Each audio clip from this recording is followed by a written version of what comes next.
Welcome to A-Level and AP Physics. In today's lesson, we will discuss past paper questions from October-November 2022, Paper 4, Variant 2. In this lesson, we will discuss questions on gravitational field and thermal physics. We will discuss these questions in detail as always we do. So you can improve your conceptual understanding of these topics and also you can have better understanding of these questions. Let's study together. Let's improve together. In this lesson, we are talking about October-November 2022, Paper 4, Variant 2, and total time for this exam is 2 hours and total mark for this paper is 100. On second page of exam paper, you can find some data. Means values of some constants are given to you, and if you need value of any constant in your exam for some calculations, you can come back to the second page and you can find values of constant. It's very important to understand that values of constants are given to you in your exam. So if you need, you can come to this page and you can find values of constants. On next page of exam paper, you can also find some important formulae. But these formulae are not all the formulae you need for A2 physics. So it's important to remember all the formulae, or at least you need to understand how to derive formulae. So it's very important to understand how to derive formulae, because when you derive a formula, you understand the basic physics behind that. And this is one way to improve your conceptual understanding of physics. So always try to understand how to derive formulae. And in the exam, if you need any formulae and you have forgotten, or you have any doubt about that, you want to double check, is the formula you're writing, that one is right or not. So you can come to this page and you can check these given formulae. If you look at this given formulae, on one side we have these formulae, and these are only for AS physics.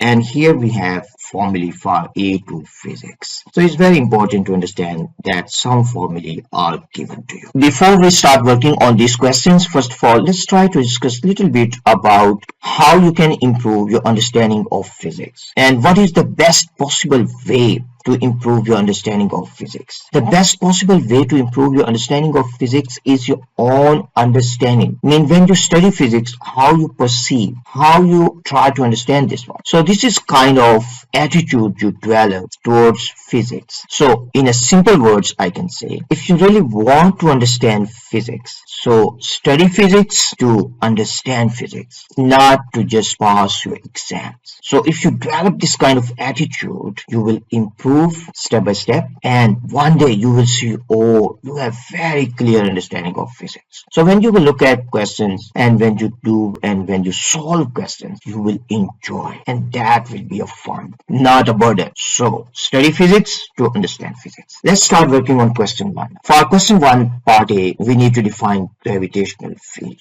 Gravitational field simply is a region of space around a mass where an other mass will experience a force. So simply we can say a region of space around a mass where an other mass will experience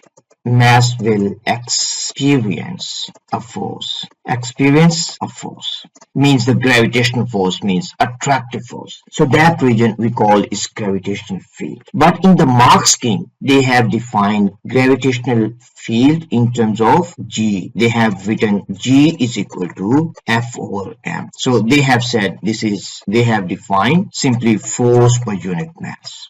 So in the mark scheme, they have written force per unit mass. Actually, this one is gravitational field. So this is gravitational field. So they have defined gravitational field strength instead of gravitational field. They are accepting this one. If you simply write down force per unit mass, in the mark scheme, they are accepting. But gravitational field, when we talk about this one, this is a region of space around a mass where an other mass will experience force. It simply means that, imagine that we have this mass, and this mass, it has gravitational field around it. So this is the gravitational field around this mass. And if we bring another mass in this region, imagine that we bring one small unit mass here. This unit mass will experience a force, and this region we call is gravitational field. So this is what you need to understand about gravitational field. For part B, it is given to us a spherical planet can be considered as a point mass at its center. On figure 1.1, draw gravitational field lines outside the planet to represent the gravitational field due to the planet.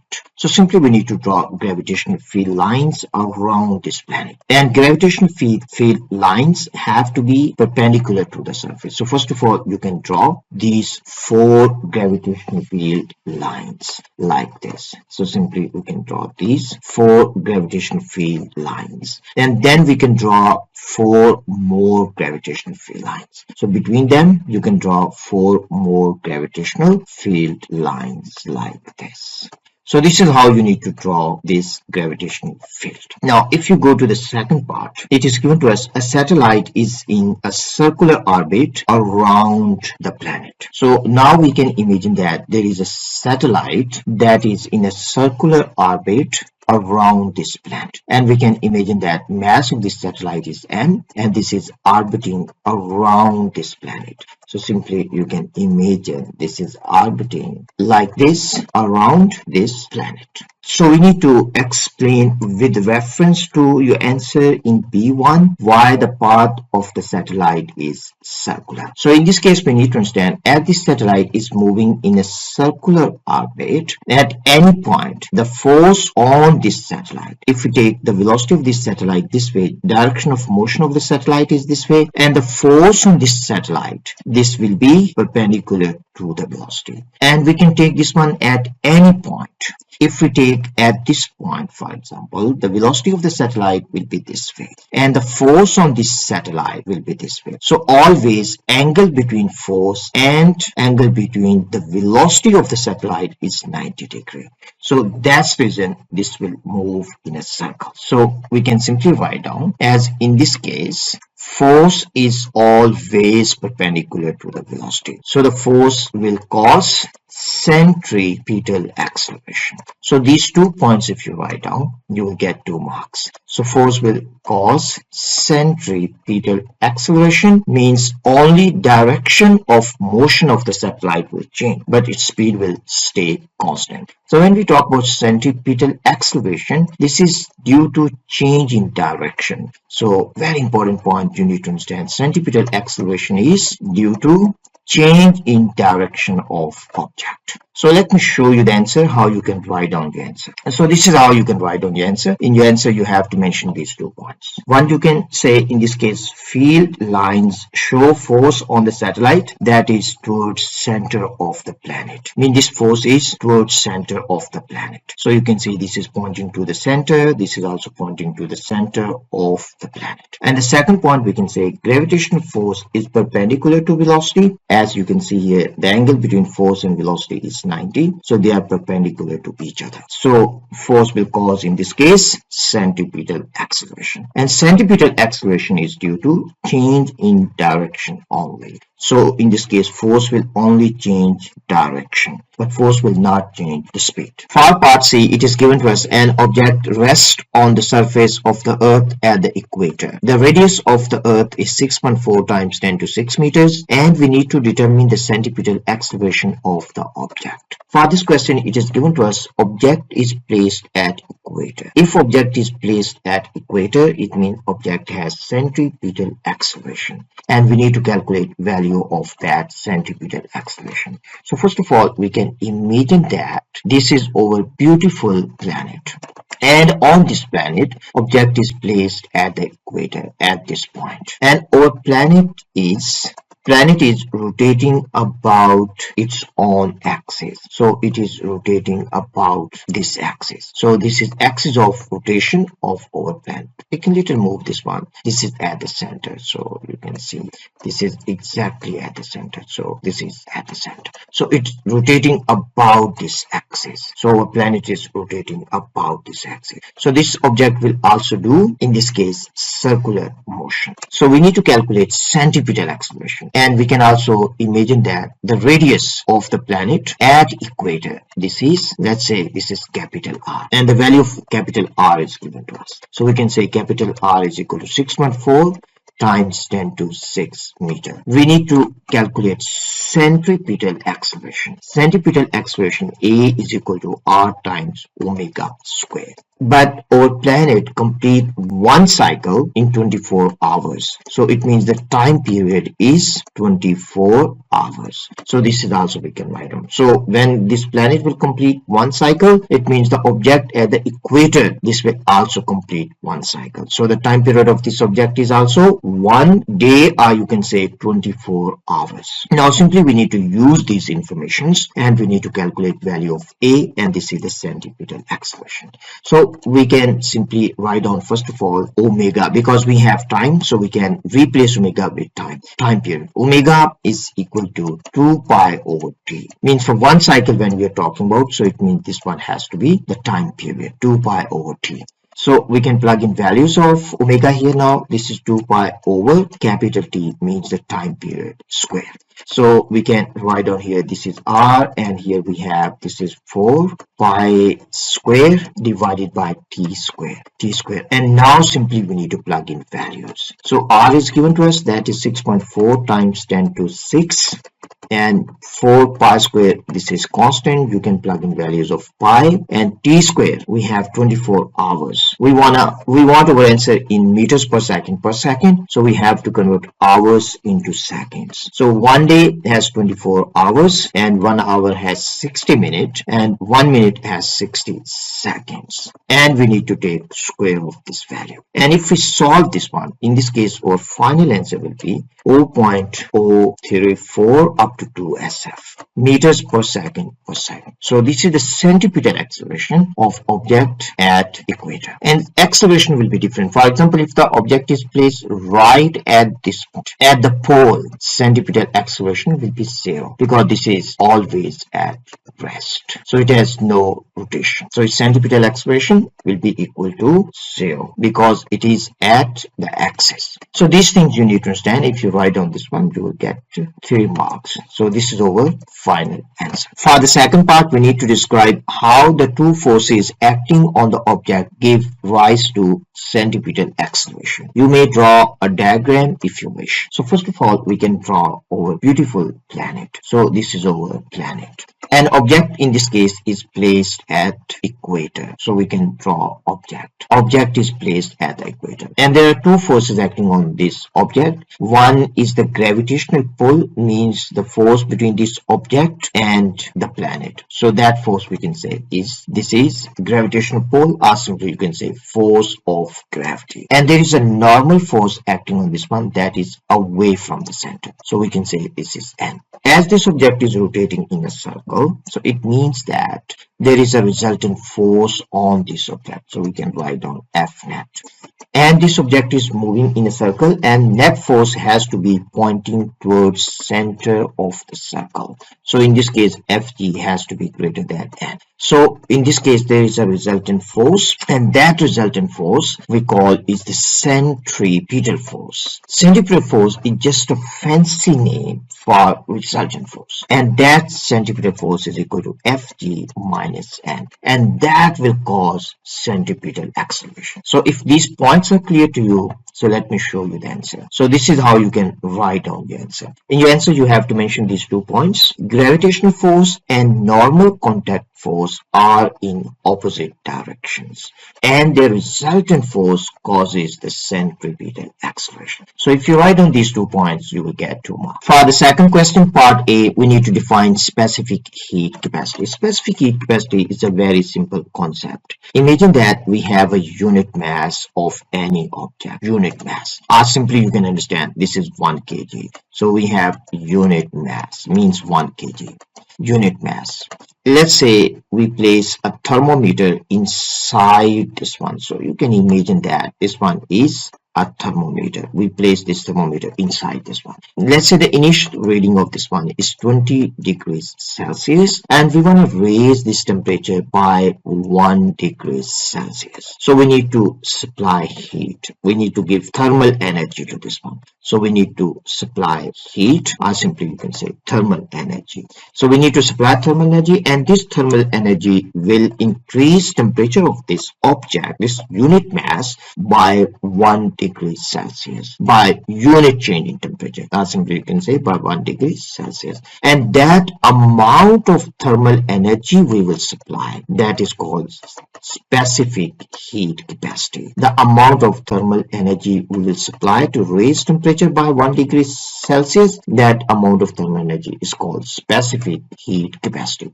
And specific heat capacity is a quantity. So you have to define quantity in terms of quantities. So we will say unit mass, and we will say unit change in temperature. Unit change in temperature. So you have to be very precise when you define these quantity. Unit change in temperature. Unit change in temperature.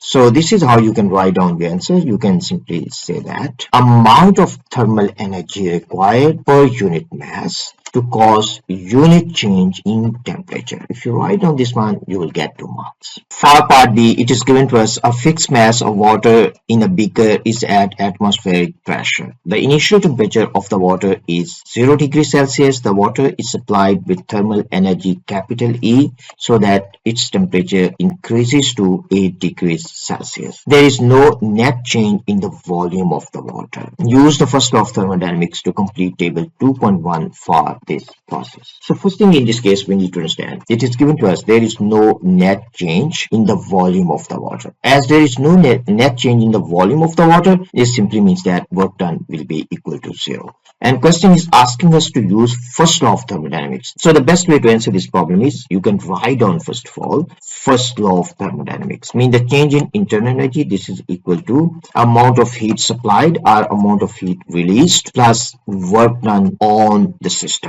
So this is work done on system, or simply you can say work done on gas. In this case, as there is no change in volume, volume remains constant. It means that work done is equal to 0 because work done is equal to P times delta V. So work done in this case is equal to 0. So simply we can say work done is equal to 0. And it is given to us the amount of thermal energy supplied, that is equal to E. So we can write down amount of thermal energy supplied, this is equal to E. So it simply means that delta U in this case is also equal to capital E. So work done on water in this case is 0, and the increase in internal energy in this case is also E, or simply you can say plus E. For the second part, it is given to us the water is now heated so that its temperature increases by a further 8 degrees Celsius to a final temperature of 16 degrees Celsius. The process causes the volume of the water to increase so that work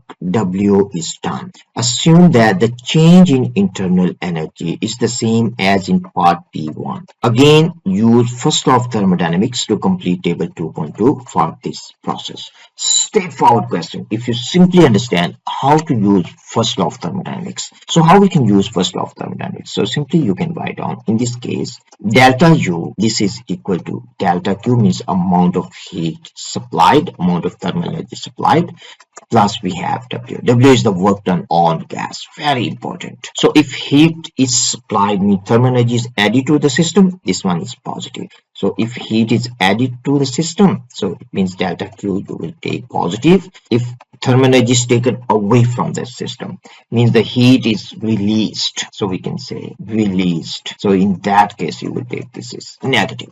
But for this question now, it is given to us that work done, the volume of water to increase so that work W is done. So in this case, you can imagine that here we have water. So we have water inside. So you can just imagine water in this cylinder and the piston is attached here. So in this case, volume of the water is increasing. So volume of water, let's say it goes to this level. Volume of the water increase. As volume of water increase, it means work is done by water. So we can say work done by water. So if his work is done on water, water, we will take positive. And now in this case, work is done by water. So we have to take this W negative because this is work done by water. So let me write down here, work done by gas. This is equal to negative of work done on gas. So we have to take this is negative. And it is also given to us in this case, change in internal energy is the same. And in the last part, we have seen change in internal energy was plus E.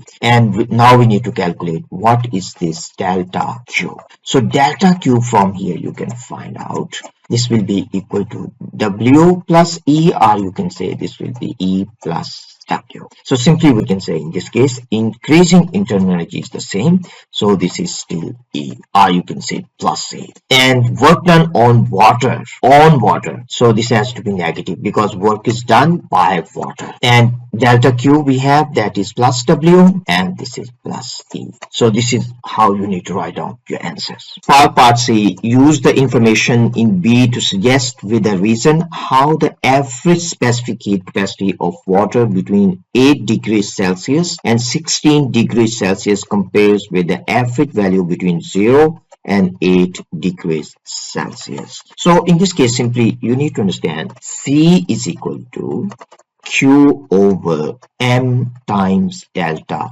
T for the same rise in temperature. In this case, we have the same amount of water and we have the same rise in temperature. We have the same mass of water, we have the same rise in temperature. But in the second case, between 8 degrees Celsius to 16 degrees Celsius, we have to supply greater amount of thermal energy. So this Q is greater in the second 8 degrees Celsius change in temperature. As Q is greater, it means when the temperature increased from 8 to 16 degrees Celsius, average specific heat capacity of the water is greater. So that one simple point you need to explain, or simply you need to write down. So Q in this case, in the second case is greater, so it means C of water in the second case is greater.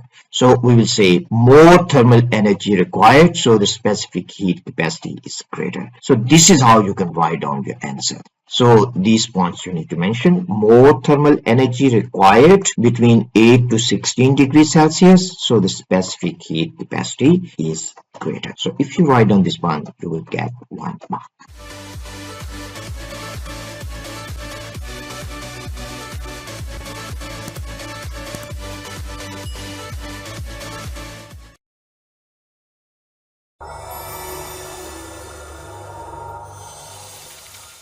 Welcome to A-Level and AP Physics. In today's lesson, we will discuss past paper questions from October-November 2022, paper 4, variant 2. In this lesson, we will discuss questions on electric fields, simple harmonic motion, and thermal physics. And these 3 topics are very important for your A2 exam because every year you will see one question from each topic. I mean, one question from thermal physics, one question from simple harmonic motion, and one question from electric field. So understanding of these questions and also these topics is very important for your paper 4 exam. So listen to this video carefully and try to improve your understanding of these topics. Let's study together. Let's improve together. For part A, ideal gas equation is given to us and we need to state the meaning of each of the symbols in this equation. So first of all, if you look at P is the pressure of the gas. So simply we can say P is pressure of gas. So P is pressure of gas, and V here, V is the volume of gas. So we can say V is volume of gas.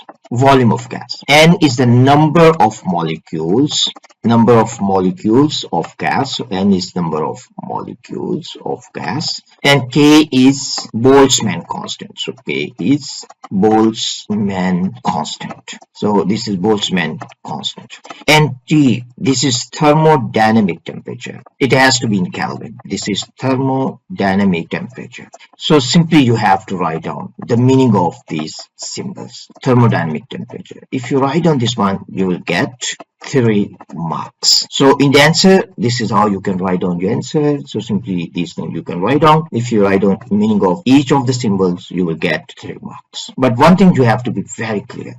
T has to be in Kelvin. That's the reason we said this is thermodynamic temperature. Means you have to use Kelvin. So the unit has to be Kelvin. For part B, we need to use the equation given in part A, and we need to show that the average translational kinetic energy of a molecule of an ideal gas is given by this equation. Before we derive this equation, you need to understand this is only valid for monoatomic gases. So we can write down this is only valid for monoatomic gases.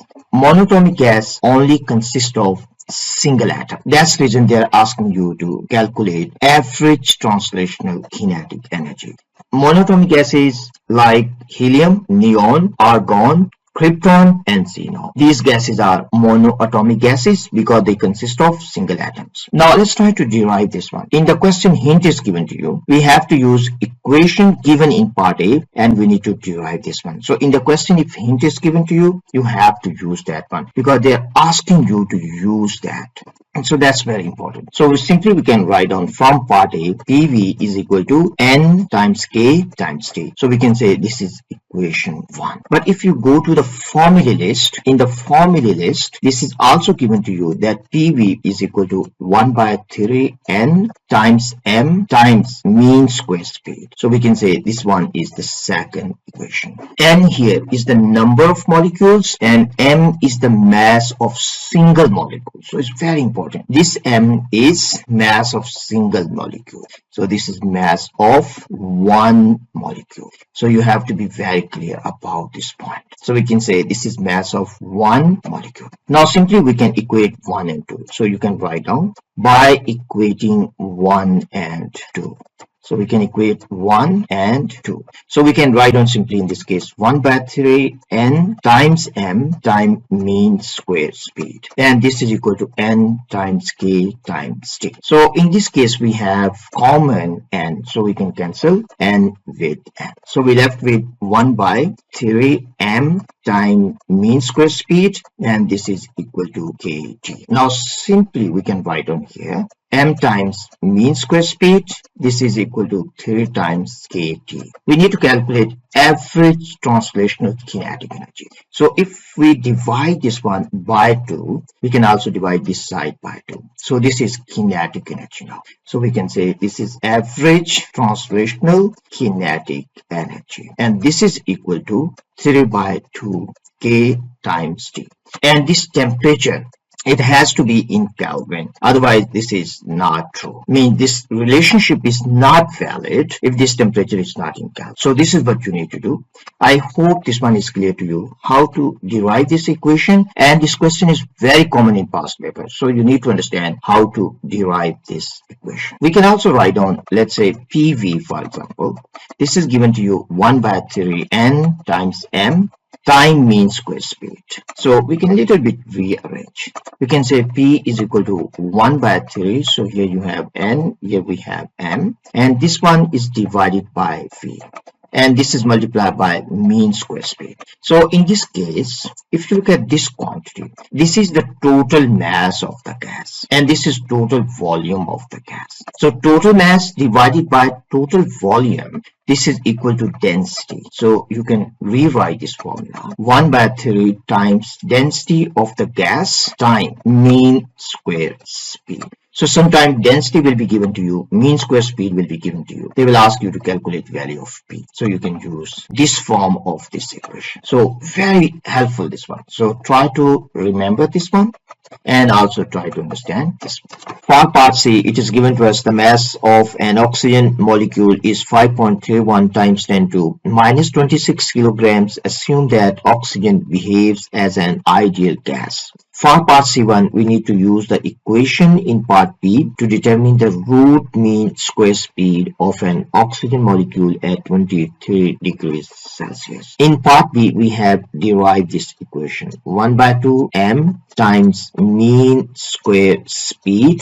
and this is equal to 3 by 2 K T. Now in this question we need to calculate root mean square speed. So first thing we can do is we can simply cancel this 2 with this 2. So then we left with m times mean square speed. And this is equal to 3 times k times t. We need to calculate mean square speed. So we can simply write down. So this one is the mean square speed. So the mean square speed will be equal to 3 kt divided by m. So this is the mean square speed. But question is asking you to calculate root mean square speed. So it simply means that we have to take square root on both sides. So this will be 3 kt divided by m square root of this. Now simply we need to plug in values. So this is root mean square speed.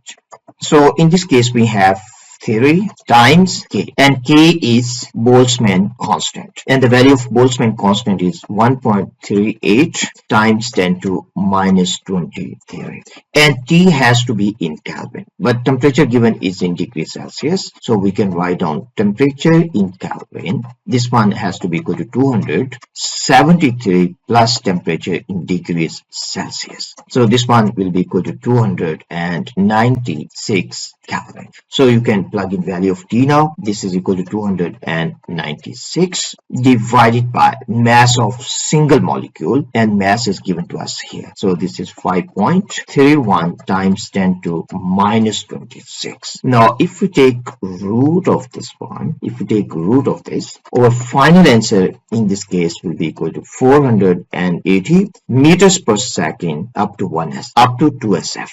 So this one is our final answer. So final answer is 480 up to 2 SF. So this is how you need to calculate root mean square speed. You have to be careful with temperature. Temperature has to be in Kelvins. So this has to be in Kelvin. So this is how you can do quite straightforward one, and also a typical type of question. For the second part, it is given to us a fixed mass of oxygen gas at initial pressure P is sealed in a cylindrical container by a movable piston at one end, as shown in figure 3.1. The temperature of the gas is 23 degrees Celsius. The piston is slowly moved into the cylinder so that the oxygen gas is compressed. At all times, the gas and the container remain in thermal equilibrium with the surroundings. Thermal equilibrium simply means that there is no change in temperature. So it means that temperature of the gas remains constant in this process. On figure 3.2, we need to sketch the variation with pressure of the RMS speed of the oxygen molecules as the pressure increases. So simply we need to understand 1 by 2 mc square mean square speed.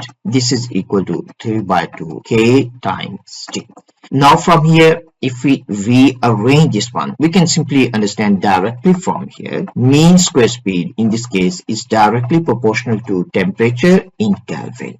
Because mass of the molecule is constant, 1 by 2 is also constant, 3 by 2 k, this is also constant. It simply means that mean square speed, this is directly proportional to temperature in Kelvin, or we can say in this case CRMS, root mean square speed, this is directly proportional to square root of temperature in Kelvin. If temperature remains constant, it means that CRMS, it will remain constant. So this is the point you need to understand. In this case, pressure is increasing because P is equal to 1 by 3 rho times mean square speed. So C square remains constant, but in this case, density of the gas is increasing because when we push this piston inside, volume of the gas will decrease, but mass of the gas is constant, so it means that density of the gas will increase. If density of the gas increase, it means pressure of the gas will increase, but temperature of the gas will remain constant because this is in thermal equilibrium with the surrounding. So as temperature remains constant, it means mean square speed will remain constant. So the question is asking us to sketch RMS speed against pressure. So it simply means that you have to just draw a straight line. So you can just draw the straight line, horizontal line. Because in this case, speed is not changing with P. So this is what we need to draw for this question. And this question has 2 marks. For question number 4, it is given to us figure 4.1 shows the variation with time t of the height h above the ground of an object of mass 36 kgs that is undergoing vertical simple harmonic motion. For part A, for the oscillations of the object, we need to determine amplitude x0 in centimeters. In order to answer this type of problems, the best way is always mark equilibrium. Means try to find out equilibrium position. In this case, equilibrium is at 10 centimeters. So we can say equilibrium position in this case is at 10 centimeters. So this is the equilibrium because we have displacement 8 centimeters here and 8 centimeters below. So this is our equilibrium. The question is asking us to find out amplitude of that. So the amplitude we can say in this case A naught. This will be equal to 18 minus 10. So this is equal to 8.0 centimeters. You can also see 10 minus 2. That is also equal to 8 centimeters. So the answer for this question is 8.0 centimeters. You can also sketch this one. So simply we can sketch this. And we can also imagine this one is the ground. This is the ground, and we can imagine it's a spring mass system. So this is spring mass system. So the equilibrium in this case is at 10 centimeters from the ground. So this is at 10 centimeters. So when it is at the lowest point, so this is the lowest point. So this height is 2 centimeters. And when it is at the topmost point here, so this height from the ground, this one will be equal to 18 centimeters. For the second part, we need to show that angular frequency is equal to 1.6 radians per second. And angular frequency omega, this is equal to 2 pi over t, and t is the time period. So simply we need to find out time period, and we can plug in value of time period and we can find out value of omega. In this case, if you look at this given curve, time period is equal to 4 seconds because this is one complete cycle, or simply you can say this is one complete oscillation. So the time taken is equal to 1 time period. So simply we have to divide this one by 4.0. So the answer in this case will be equal to 1.6 radians per second. So this is the answer. For the next part, we need to determine the total energy capital E of these oscillations. And total energy, this can be equal to maximum kinetic energy, we can say E max, maximum kinetic energy, or this can be equal to maximum elastic potential energy, E max. The magnitude of kinetic energy maximum and elastic potential energy maximum will be the same. So we can simply, in this case, we can look at EK max. EK max will be equal to total energy of the oscillations. EK max is equal to 1/2 mv max square. Means when object is at equilibrium, its speed is maximum, so its kinetic energy will be maximum. And Vmax, this is equal to A times omega. So this is over Vmax. So simply we can replace Vmax with A times omega. So we have A times omega square. So if we simplify this one, we can say this is 1/2 m A square omega square. Now simply we need to plug in values. In this case, we have 1/2 and the mass was given to us, that was equal to 36 kgs, and maximum amplitude, we have value of the maximum amplitude, that is equal to 8 centimeters. So we can say that is 8.0 times 10 to minus 2 square, means maximum displacement is equal to amplitude. So amplitude, there is no maximum minimum amplitude. Amplitude is simply the maximum value of displacement. So simply this is value of amplitude.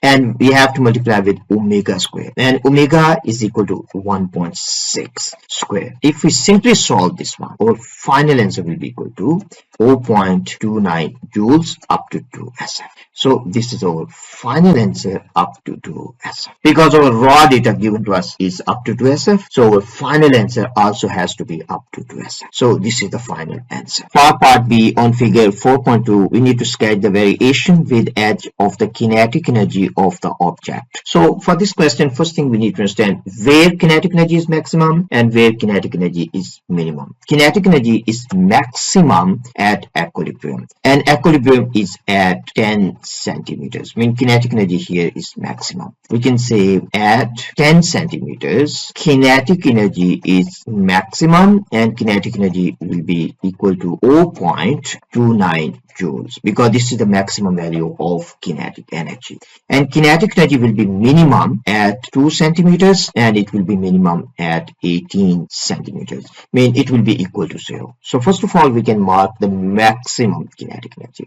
Maximum kinetic energy is equal to 0.29. So this is the maximum value. And kinetic energy is minimum here. We can also mark here Ke minimum at 2 centimeters, and Ke is also minimum at 18 centimeters. 2 centimeters we have here is 1, so here will be 2. So this is 2 centimeters. And we can also mark 18 centimeters. So here we will have 16, here we will have 17, and here is 18. So 18 centimeters here. So kinetic energy is equal to 0. Now simply we need to connect these points, and the shape in this case will be inverted parabola. So the shape will be inverted parabola. Inverted parabola. So let me show you how you can sketch. This is how you can sketch this inverted parabola. If you sketch this one, you will get 4 marks for this question. So this is how you need to sketch. So at this point, kinetic energy is maximum. At this point, kinetic energy is minimum. And at 18 centimeters, kinetic energy is also minimum. For question number 5, part A, we need to define electric potential at a point. And electric potential at a point simply is equal to the work done from infinity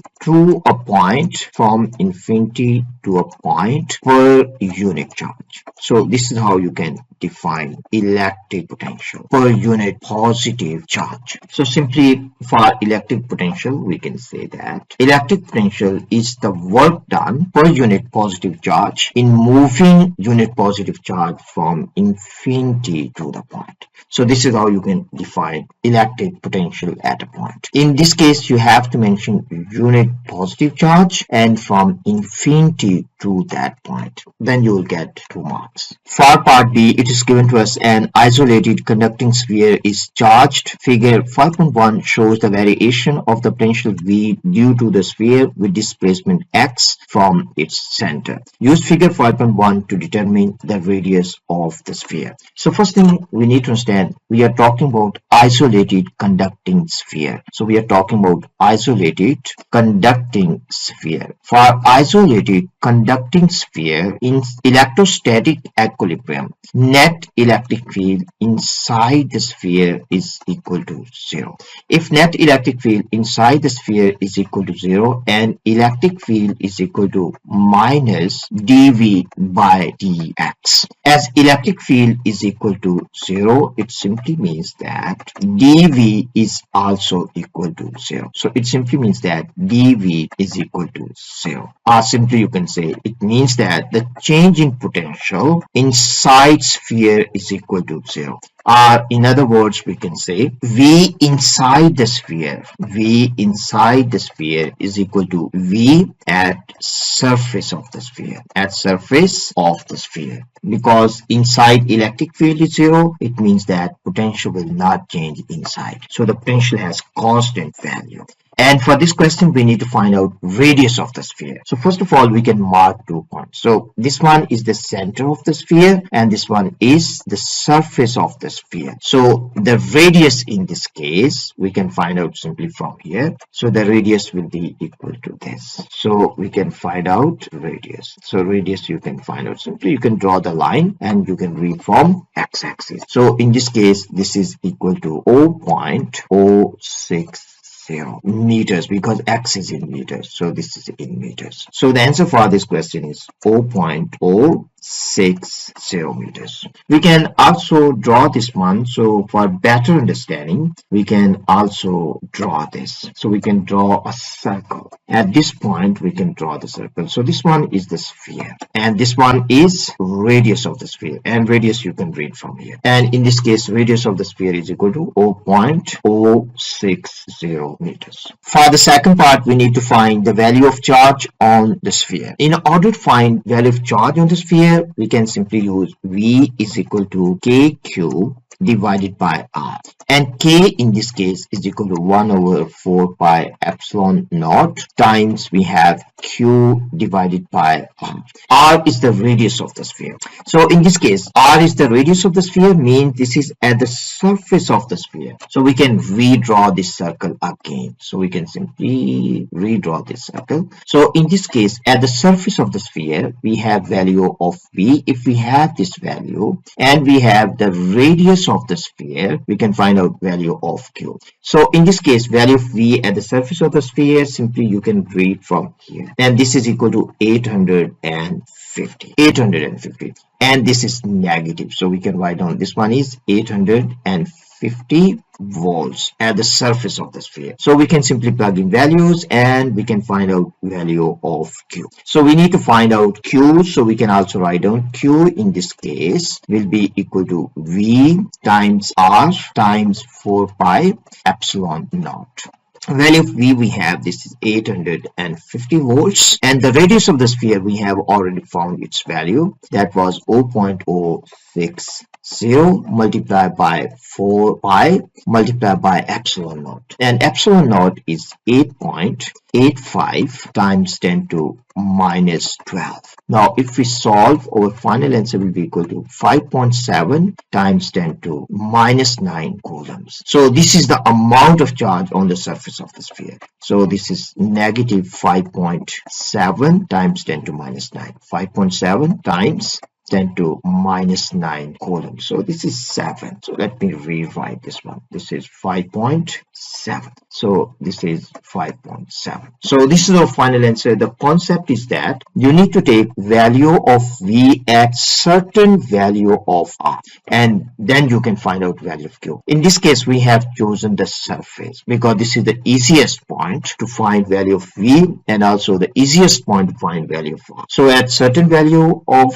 V, if you have value of R, you can find out value of Q. And so this is how you can figure out. For part C, it is given to us two spheres are identical to the sphere in B. Each sphere has the same charge as the sphere in B. The spheres are held in a vacuum so that their centers are separated by a distance of 0.46 meters. Assume that the charge on each sphere is a point charge at the center of the sphere. Calculate electric potential energy of the two spheres. So in this case, simply we have two spheres. So simply you can draw. This is one sphere. We can say this is, let's say, A. And we have another sphere. Let's say this one is B.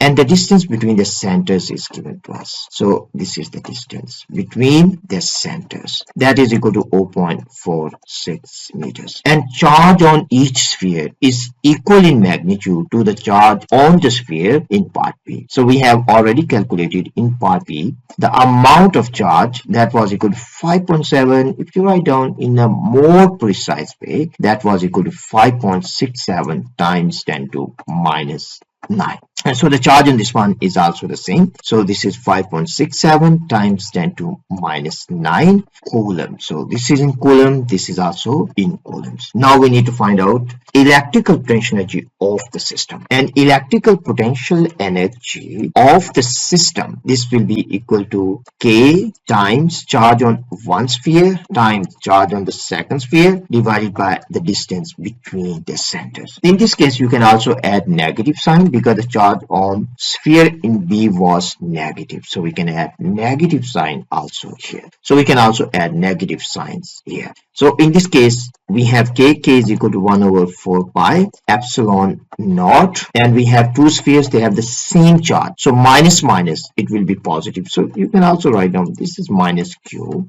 and this is also minus q, and r is the distance between the centers. We can say this is r. Now if we simplify this one, we can simply write down, we will have q square, then this will be divided by 4 pi epsilon naught times r. Now we just need to plug in values.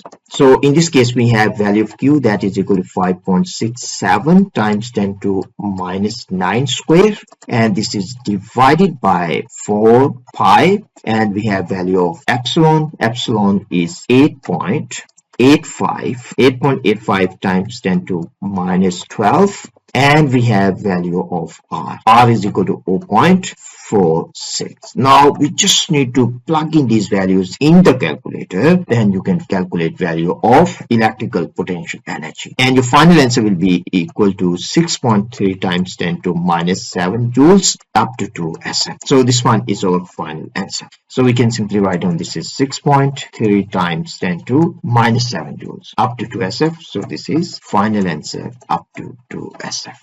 Because raw data we have the least number of SF, 2 SF. So the final answer also should have number of SF equal to the least number of SF in raw data, or you can use 1. So we are using the least number of SF. So this one is our final answer. For the second part, it is given to us the two spheres are now released simultaneously so that they are free to move. We need to describe and explain the subsequent motion of the spheres. So first of all, we can try to visualize, so we can sketch this. Imagine that we have sphere A here and we have sphere B that is placed next to this one, and the charge on each sphere is the same, so we can write on minus 5.7 times 10 to minus 9 coulombs. This charge we have already calculated, and charge on sphere B also is the same. This is minus 5.7 times 10 to minus 9 coulomb. Initially these two spheres, they are at rest. So initially these two spheres, they are at rest.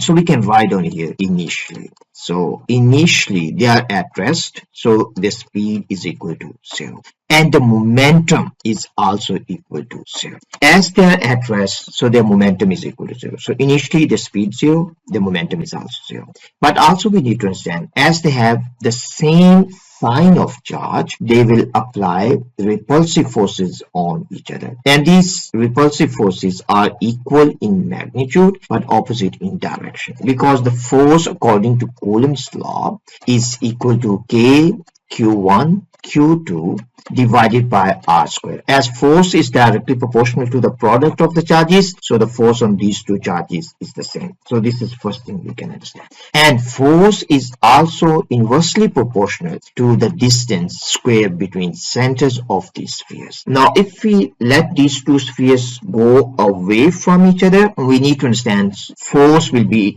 decreasing. This force will be decreasing because if distance between the centers increase, force will decrease. So if force decrease, how about the acceleration? If net force is decreasing, it means acceleration is also decreasing.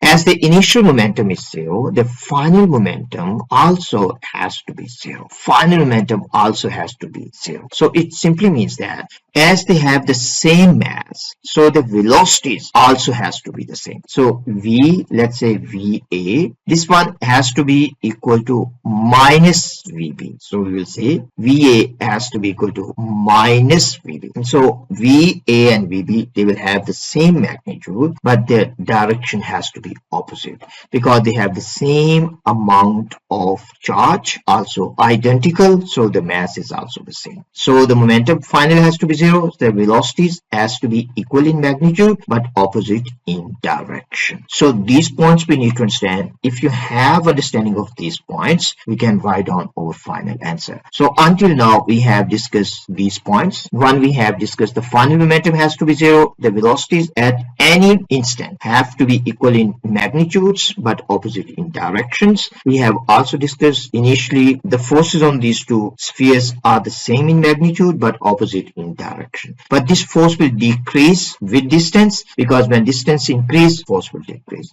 As force decrease, so the acceleration also will decrease. So if you have understanding of these points, now we can write down our final answer. So this is how you can write down your final answer. So let me clean this one so you can see what I have written. So in this case, you can see first point you can write down, force is repulsive, so spheres move apart. So you will get 1 mark. Force in direction of motion, so speed will increase, so the speeds will increase. Potential energy will be converted into kinetic energy, so speed increases. You can also write on this point. Force decreases with distance, so acceleration also decreases. Momentum is conserved. Initial momentum is 0, so the final momentum also has to be 0. And these spheres, they have same masses, so the velocities have to be equal in magnitude but opposite in direction. So very nice points about this question. Very nice question. So for the answer of this question, only you need to write down 3 points. If you write down 3 points, you will get 3 marks. Today we have finished whole paper, means we have done October-November 2022 paper 4-2, and you will be able to find the full solution of this paper from question number 1 to question number 10 on my channel very soon. I hope this one is clear to you, and if you have any questions about this paper, or if you have any questions about any other paper, you can leave your questions in comments and I will try to answer as soon as possible. If this video helped you to improve your conceptual understanding, and also if this video helped you to have better understanding of these questions, please like and subscribe. If you like and subscribe, that is kind of encouragement for me, and your encouragement is very important to make more videos. See you in next video.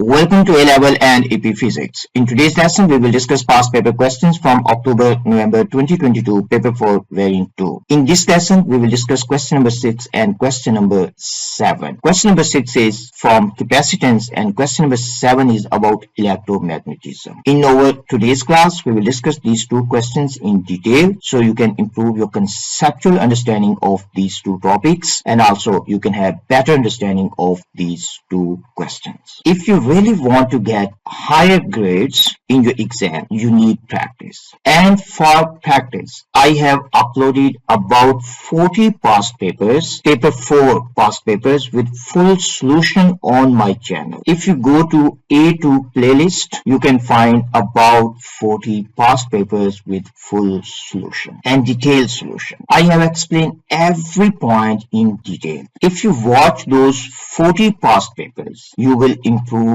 your conceptual understanding, and I'm quite confident most of you will be able to get A star or at least A. If you listen those videos carefully, take notes and try to improve your conceptual understanding.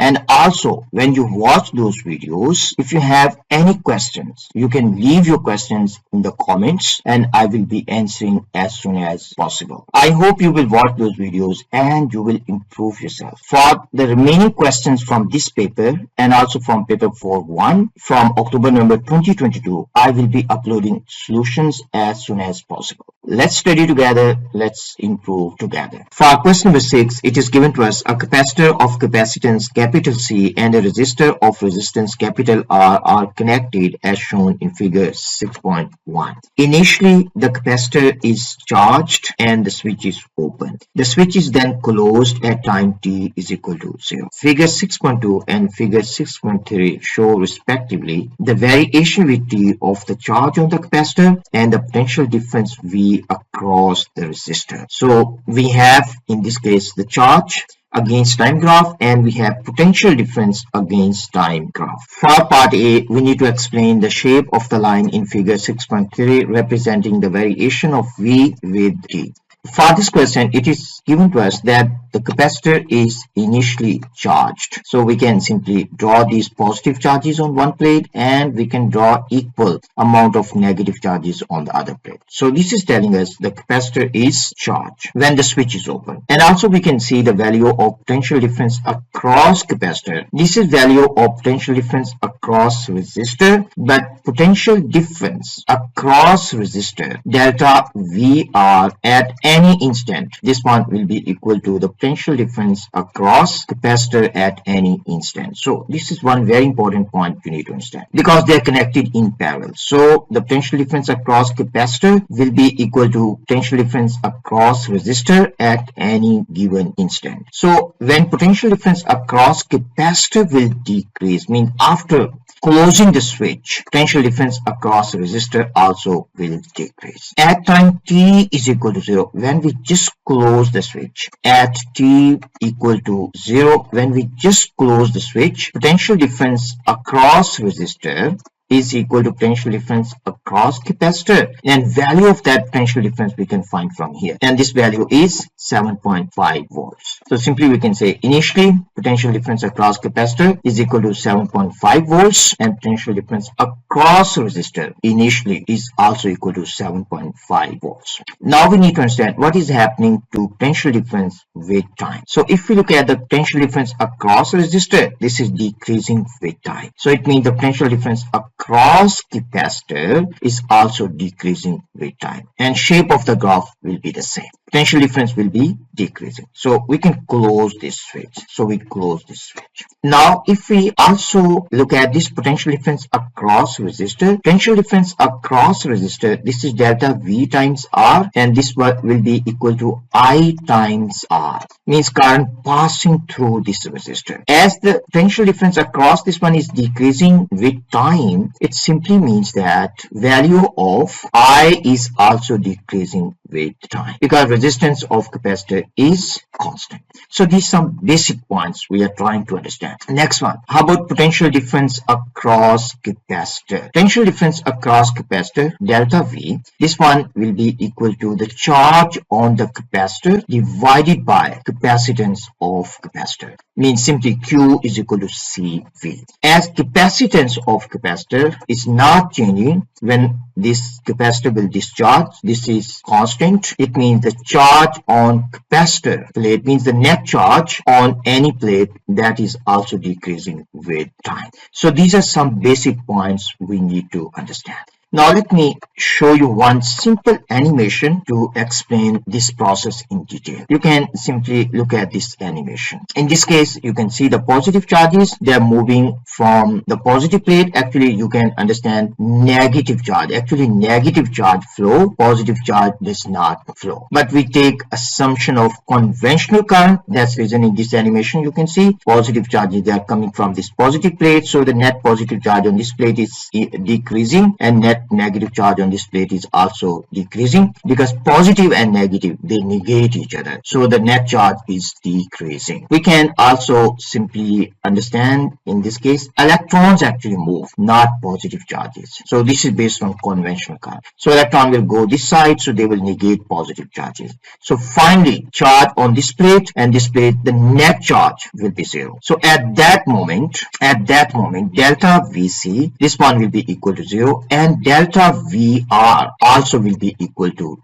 0, because at that moment no current will flow. So we can say at t is equal to infinity, after a long time, I will be 0, current through this resistor will be 0, so potential difference across resistor will be 0, and delta VC also will be 0, because Q net charge on each plate of the capacitor also will be equal to 0. So capacitor will be fully discharged. So these are the points we need to understand. Now let's try to write down our answer. This question has 3 marks. So one point you can simply say that initially initially. Potential difference, we can say potential difference across resistor. This is equal to potential difference across capacitor. If you write on this one, you will get 1 mark. If you look at potential difference across resistor, we have already discussed that potential difference across resistor is equal to I times R.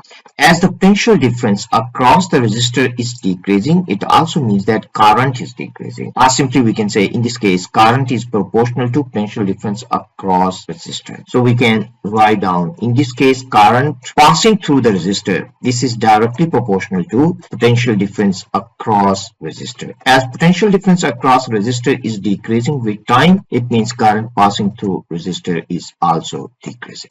And we can also consider the potential difference across capacitor, and potential difference across capacitor also decreasing because the charge on the capacitor, this is proportional to potential difference across capacitor. So in this case, PD across capacitor is decreasing. It means charge on the capacitor is also decreasing. So the potential difference across capacitor is decreasing. So it also means that the charge on the capacitor is decreasing. So finally, we can say that in this case, the rate of change of PD, the rate of change of PD across capacitor, rate of change of PD across capacitor is decreasing. Change of PD across capacitor is decreasing because PD across capacitor is decreasing. So we can say rate of change of PD across capacitor decreases as PD is decreasing. So if you write down these points, you will get 3 marks for this question. So you have to be very clear about concept. In this case, we have discussed some very important point. And the last point I want to explain you is that when the switch is open, at that moment, what is potential difference across resistor when switch is open? I hope you will say potential difference across resistor will be equal to 0 because when the switch is open, I passing through resistor is 0. It means at that moment delta V across resistor is equal to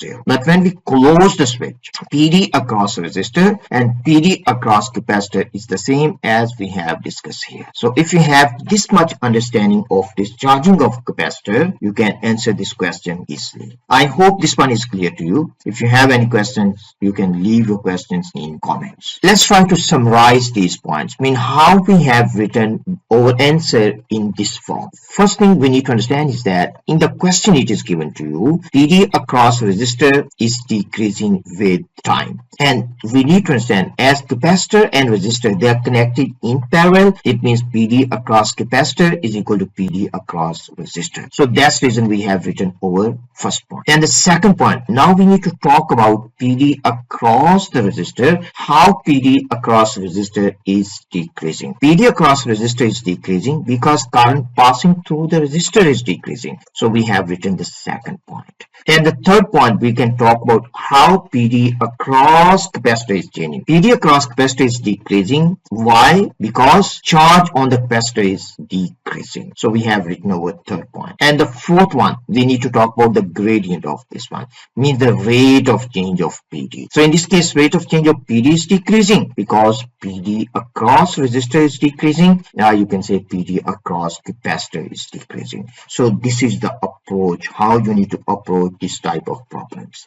I hope discharging of capacitor is clear to you. Now how to talk about discharging of capacitor. For part B, we need to use figure 6.2 and we need to show that time constant of the circuit in figure 6.1 is equal to 5.5 seconds. It simply means that we need to calculate time constant. So how we can calculate time constant if Q against T graph is given to us? So we need to understand this is a decay graph. So Q in this case as a function of time, Q will be equal to Q naught e to the power of minus T over RC. RC is time constant. And in this case, time constant means tau. Time constant, this is equal to RC. So simply we can rewrite this equation. We can say Q as a function of time, in this case is equal to Q naught e to the power of minus RC divided by RC. Or simply we can say this is equal to Q naught e to the power of minus 1. Now from here we can find out Q after 1 tau, means after one time constant. So we can find out value of Q after after one time constant. So simply we have in this case Q naught. This is divided by E. What is initial value of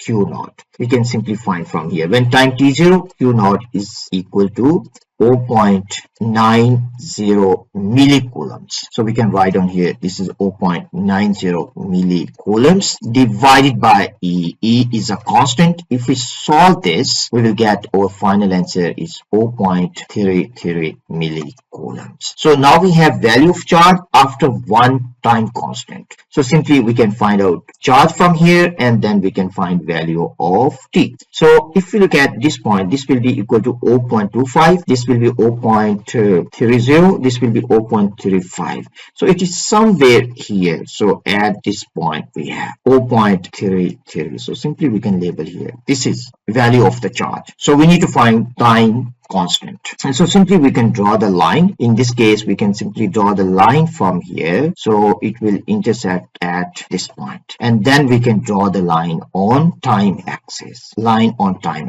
So in this case value of time is about 5.5. So this is how we need to answer this problem. So simply we can say at Q is equal to 0.33 millicoulombs, time is equal to 5.5 seconds. So this is our final answer, and this is how you need to show. So simply you can label on this one. You no need to write this part, and you will get full marks, means you will get 3 marks. For part C, we need to use figure 6.2 and figure 6.3 and the information in B to determine value of capacitance in microfarads. So we need to calculate value of capacitance. So what is capacitance? Capacitance is simply the ratio between charge on one plate, the net charge on single plate of a capacitor, divided by potential difference across two plates of capacitor. So this is the net charge on single plate of capacitor, and this is the potential difference between two plates.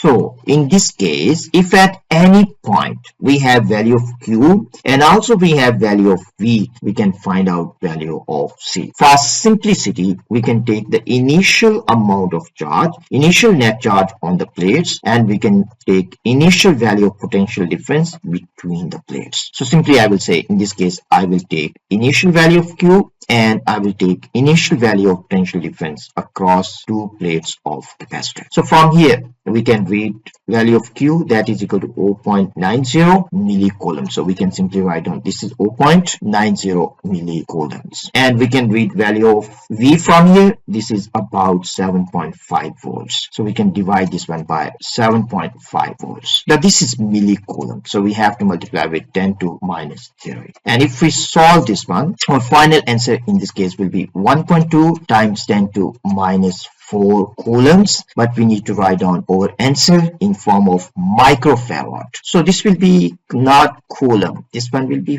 farad, because we are talking about capacitance. So this one will be in farad. Our answer has to be in microfarads. So simply we can multiply this with 10 to 2, and also we need to multiply with 10 to minus 2. So here we have this is 10 to minus 4. Now if we simplify this one, so 1.2 multiplied by 100, this will be equal to 120, and 10 to minus 2 means multiply by 10 to minus 4. So this is simply equal to 10 to minus 6, because these powers have to be added. Because these are multiplied, so power has to be added. So we have 10 to minus 6. So our final answer is simply 120 microfarads. So this is how you can approach this problem. For the second part, we need to calculate resistance in kilo ohms. But for this question, we have already calculated the time constant, that was equal to 5.5 seconds, and we have calculated value of capacitance, that was equal to 1.2 times 10 to minus 4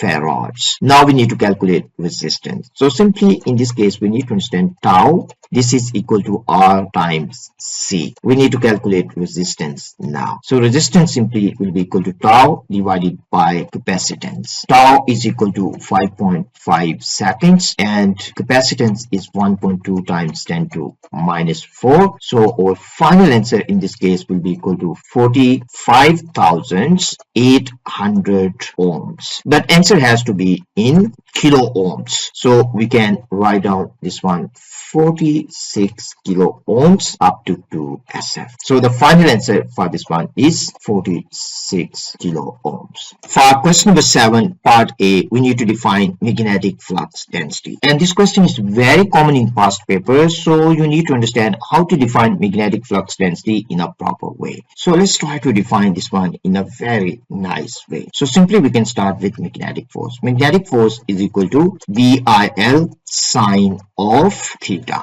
We need to define magnetic flux density, so we can make B the subject. So we can say B is equal to F over I times L times sine of theta. If I is the unit current, magnetic flux density is a quantity, so you have to define this one in terms of quantities. And if length of the wire is also unit length, and if the angle between conductor and the field is 90 degrees, means theta is equal to 90 degrees. If conductor is placed at 90 degrees to the field, or simply you can say if the angle between current and the field is 90 degrees, then the force experienced by a wire of unit length with unit current passing through the wire, that force will be equal to magnetic flux density in magnitude. So this is what you need to understand. So simply you can write down in this form, and then you can write down your proper answer. So let me show you the answer, how you need to write down your final answer. This is how you need to write down your final answer. So what we have written here, we have said is the force experienced per unit length by a long straight conductor carrying unit current placed at right angles to the field at that point. So this is how you can define. So if you write down this one, you will get 3 marks. So important is the force experienced by the wire per unit length, unit current passing through the wire, and the wire has to be placed at 90 degrees to the field. So this is how you need to define. For part B, it is given to us an insulated rectangular coil of wire consisting of 40 turns is suspended in a cradle from a Newton meter as shown in figure 7.1. The vertical side of the coil have a length of 5.0 centimeters and horizontal sides have a length of 3.00 centimeters. The initial reading on the Newton meter is also given, that is equal to 0.563 newtons. For this question, it is also given to us a U-shaped magnet rests on a top band balance that is set to a reading of 0.00 gram. What exactly it means? It simply means that we have a top band balance. So this one is the top band balance. So this is the scale, and we place a magnet on this top band balance. So this one is the magnet, U-shaped magnet, and we set reading on this one equal to 0.00 grams after placing the magnet. So it is set to a reading of 0.00 grams. It is also given to us the lower edge of the coil is lowered into the region between the poles of the U-shaped magnet as shown in the side view in figure 7.2. The magnetic field in the region between the poles is uniform. The lower edge of the coil is inside the uniform magnetic field. Current of 3.94 is now passing through the coil. This causes the reading on the top band balance to change to 2.16 grams. So in this case, reading on this top band balance increase. It simply means that the force on the magnet is down, so the force on the wire will be up. So force on the wire is up, and the coil inside the magnetic field is placed like this. So we are looking at the side view. In this case, it is given to us force is up. If the force is up, so it means that magnetic field can be from left to right, or magnetic field can be from right to left. That is not given to us. So if magnetic field is from left to right, so current will be out of the page. And if magnetic field is from right to left, so current has to be into the page. So that is not given to us. But one thing we need to understand is that magnetic field and current, they are in one plane, and the force is in another plane. And force is perpendicular to the magnetic field, and force is also perpendicular to current. So simply you can understand then with the help of left hand rule, Fleming left hand rule. So if current is into the page, so magnetic field direction has to be from right to left. If current is out of the page, direction of magnetic field has to be from left to right. Then force will be up. Because we only have direction of force, so we have two possibilities for direction of magnetic field and also for direction of current.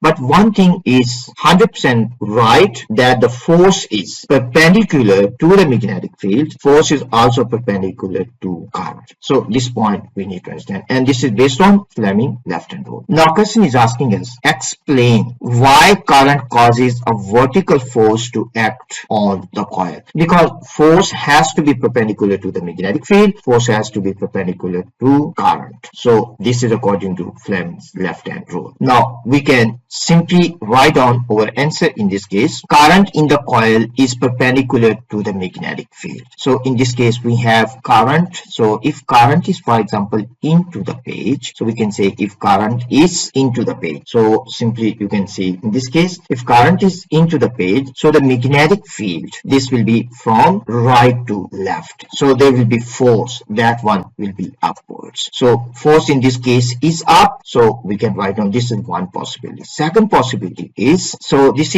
current is into the page. So this is into the page. Second, if current is out of the page, then magnetic field can be from left to right. So as you can see here, so magnetic field from left to right. In this case, force is also up. So we can simply say, as current is perpendicular to the field, it means there is force on the wire, and force on the wire is perpendicular to magnetic field and current. Simply Fleming left hand rule. So let me show you the answer, how you can write down your answer. This is how you can write down your answer.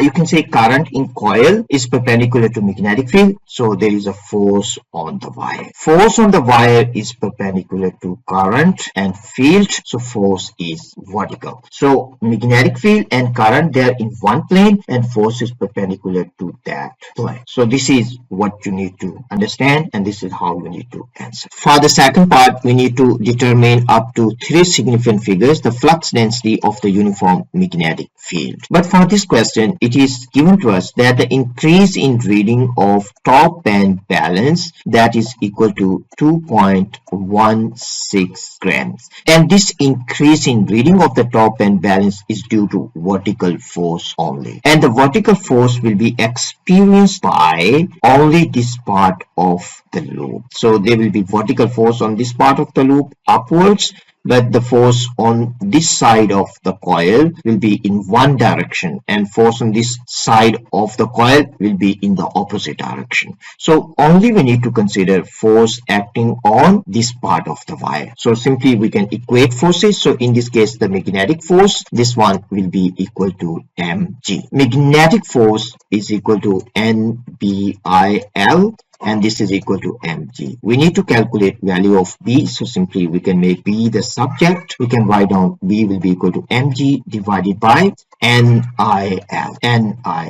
In this case, M is given to us, means the reading of top and balance is given, that is equal to 2.16. This is in grams, so we have to multiply with 10 to minus 3, and value of G we have to use 9.81. This coil has 40 turns, so we can write down 40, and current in the coil is given, that is equal to 3.94, and length of this side of the wire, because this side is only experience, this side will only experience vertical force, so we have to take this length of the wire, and that is equal to 0.03 meters, because this is 3 centimeters, so we divide it by 100, so this is the answer. Now if we simplify, we just use calculator, our final answer will be equal to 4.48 times 10 to minus 3 Teslas. So this is our final answer. So the tricky part only is we need to understand increase in reading of top and balance, and that is due to only vertical force, and vertical force is experienced by this part of the wire, so you have to take length of this part of the wire only. So then just plug in numbers and you can find the answer. So the answer for this question is 4.48 times 10 to minus 3 Teslas up to 3 SF, because this data is up to 3 SF, you can see it as 3 SF, so that's the reason our final answer also has to be up to 3 SF.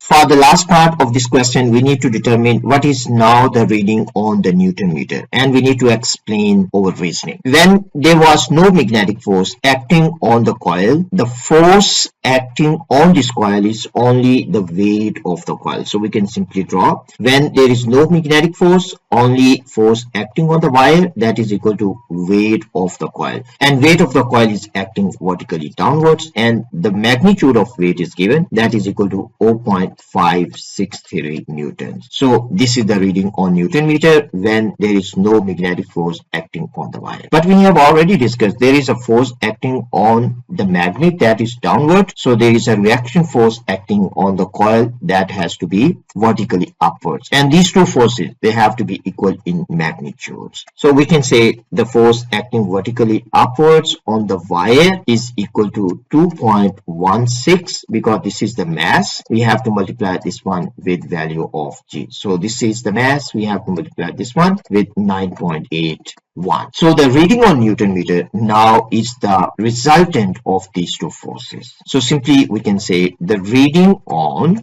Newton meter is equal to the resultant force acting on the coil. In this case, this force is bigger, so we can write down this is 0.563 minus, we have 2.16 times 10 to minus 3 times 9.81. So we can calculate the reading on Newton meter. In this case, reading on Newton meter will be equal to 0.542 Newton. Our answer has to be up to 3 SF, because we have least number of SF in raw data is equal to 3 SF. So this has 3 SF, this also has 3 SF. So our answer has to be up to 3 SF.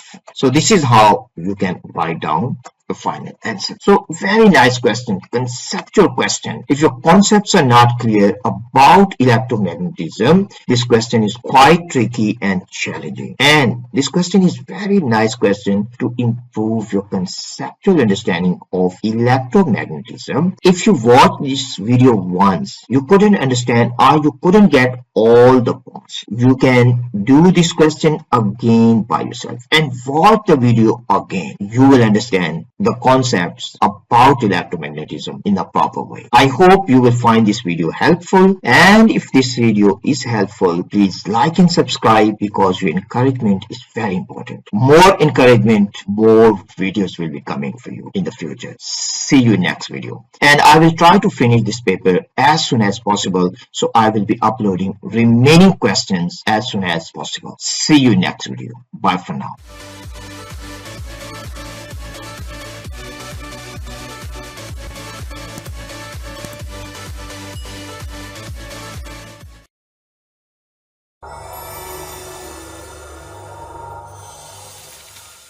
Welcome to A-Level and AP Physics. In today's lesson, we will discuss past paper questions from October-November 2022, Paper 4, Variant 2. In this lesson, we will discuss questions on electromagnetic induction, quantum physics, and PET, positron emission tomography. We will discuss these questions in detail so you can improve your conceptual understanding of these topics, and also you can have better understanding of these questions. Let's study together. Let's improve together. For question number 8, part A, we need to state Lenz's law of electromagnetic induction. Lenz's law of electromagnetic induction and Faraday's law of electromagnetic induction, they simply tell us relationship between change in magnetic flux and induced EMF. Let's try to understand both of them in a very simple way. So first of all, we can write down change in magnetic flux, means change in magnetic flux linkage, because practically always we use more than one loop of wire. So we can say this is change in magnetic flux linkage. And the second quantity we have, that is induced EMF. And these two laws simply tell us relationship between these two quantities. So first of all, let's try to understand Faraday's law.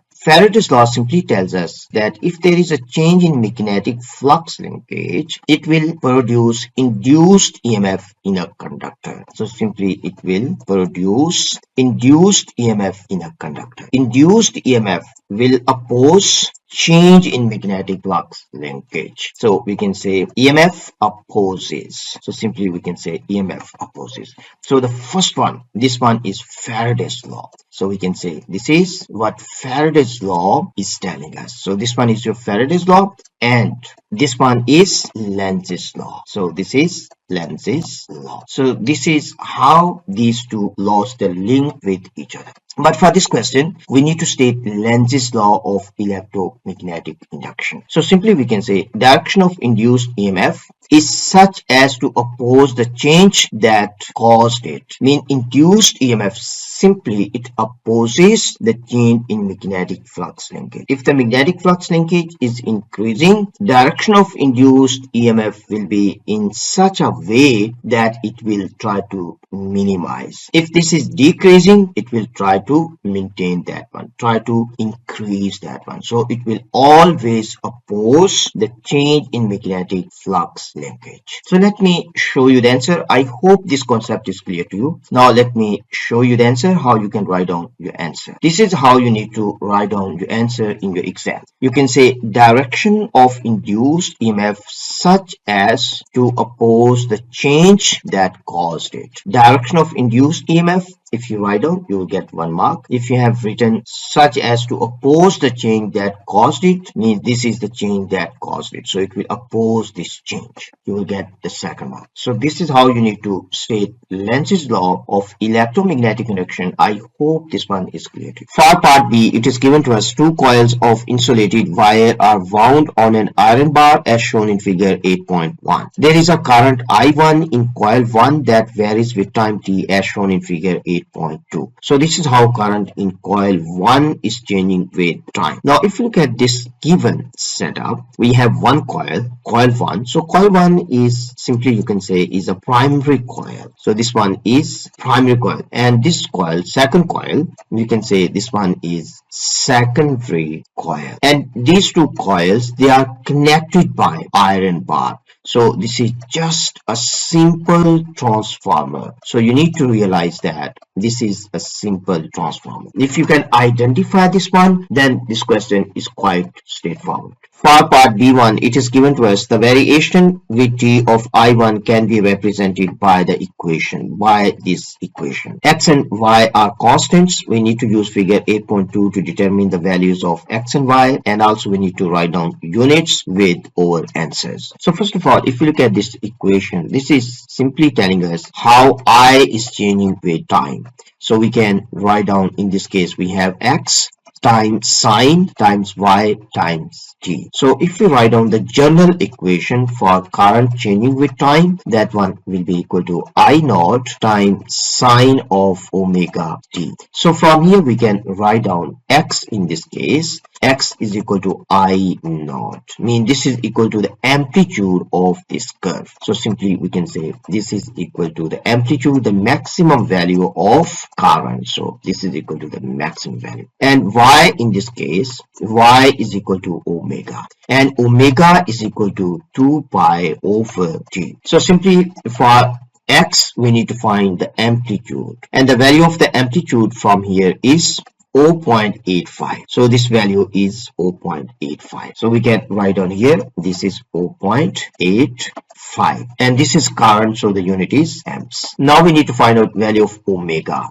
If we have value of time period, we can find out value of omega, and time period in this case is equal to 0.04, because this is the time for one complete cycle, mean for this one complete cycle. So we can simply read in this case time period from t-axis. So we can write down 2 pi divided by time period, that is equal to 0.04 seconds. Now if we solve this one, our final answer up to 2SF will be equal to 160. And this is omega, and unit of omega is radians per second. So you need to write down here 160, and you need to write down radians per second. So this is how you need to answer this question. For the second part, it is given to us the current in coil 1 gives rise to a magnetic field in the iron bar. Assume that flux density of this magnetic field is proportional to I1, and alternating electromotive force is induced across coil 2. The PD across coil 2 is measured using voltmeter and has a root mean square value of 4.6 volts. On figure 8.3, we need to sketch a line to show the variation with t of V2 between time t is equal to 0 and t is equal to 0.08 seconds. For this question, it is given to us that B is directly proportional to I1 in coil 1. For coil 2, it is given to us that the RMS value of V2, this is equal to 4.6 volts, and we need to sketch a graph between V2 and time.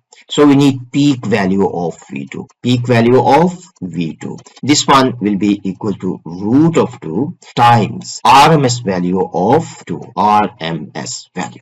We have RMS value of V2 that is equal to 4.6. Now if we simply multiply, our answer in this case will be equal to 6.5 volts. So this is the maximum value of V2, means the peak value of V2. We need to sketch a graph. In this case, first thing we need to understand, in coil 1, magnetic flux is changing, and the change in magnetic field in this coil is the same as the change in magnetic field in iron bar, and is the same as the change in magnetic field in second coil. So we are talking about ideal gas. So change in magnetic field in coil 1 iron bar and in coil 2 is the same. So simply we can use Faraday's law. EMF is equal to negative N d phi by dt. d phi by dt.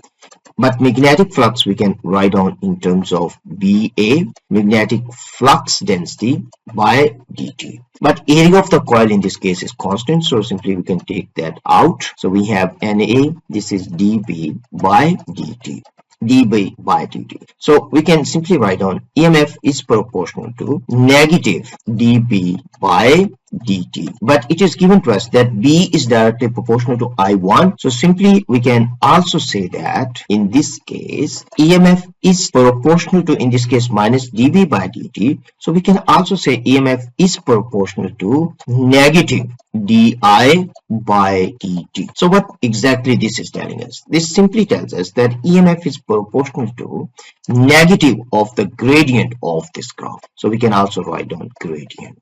So here we can write down gradient, and this is the point you need to sketch the graph. Mean EMF is proportional to negative of gradient of I1 against time graph. Now if you look at this point, gradient is positive, so the negative of that one is EMF. So EMF has to be negative because the gradient is positive. At this point gradient is equal to 0, so EMF has to be 0. At this point gradient is negative, so EMF will be maximum and positive, and so on. At this point EMF will be 0 because gradient is 0. At this point gradient is positive, so EMF will be negative but maximum, and so on. At this point again gradient is 0, so EMF will be 0. So simply we will start in this case from here, negative value, because gradient is positive, so EMF is negative. Then maximum value of V2 we have, means the maximum value of EMF in the second coil, that is 6.5. So we have 5 here, so here we will have 6, here will be 6.5. So we will start our graph from here, and then at time 0.01 gradient 0, so EMF will be 0. So EMF will be 0 at this point. EMF will be 0, and EMF will be maximum here. At this time period it will be maximum.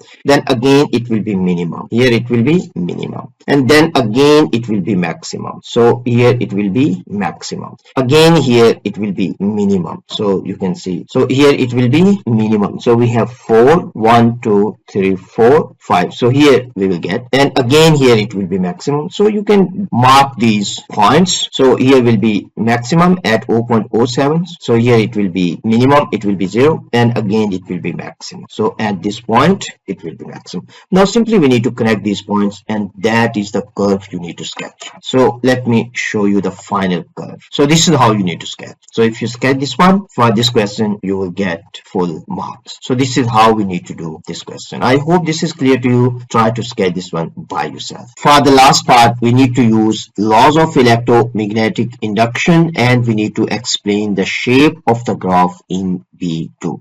Laws of electromagnetic induction mean we need to use Faraday's law of electromagnetic induction and Lenz's law of electromagnetic induction. So if you look at this curve, we have V2, and V2 is produced due to change in magnetic flux in the second coil in coil 2. So first point simply we can say magnitude of V2 is proportional to rate of change of flux in coil 2. Magnitude of EMF is proportional to rate of change of magnetic flux in coil 2. Rate of change of magnetic flux in coil 2 is proportional to rate of change of magnetic flux in coil 2. So 1 point we can write down magnitude of EMF. And the second point we can say that V2 is proportional to V2. If you look at V2 is proportional to the gradient of I1 minus T. So we can say V2 is proportional to gradient of, this point we have already discussed, is proportional to gradient of I1 minus T graph, because I1 is proportional to B. So it's proportional to gradient of I1 minus T. I1 minus T graph. So simply we can say I1 minus T curve, or we can simply say graph. And the third point we can say EMF is maximum when IT curve is the steepest, because V2 is proportional to the gradient. So we can say V2 is maximum. V2 is maximum when the gradient of this graph is maximum. So we can say V2 is maximum when I1 minus T is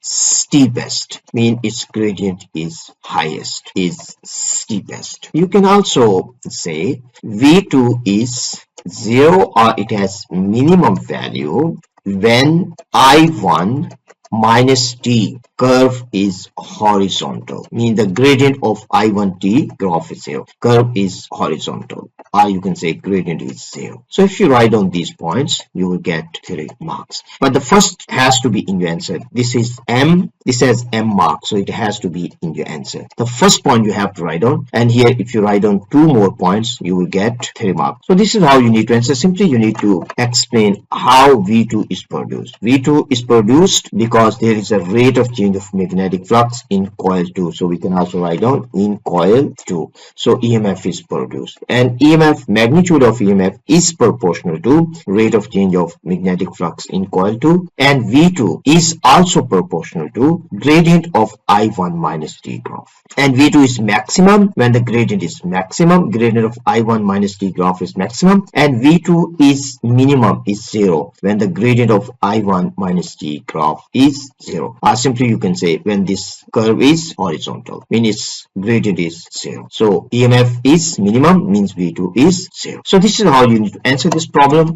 I hope this one is clear to you.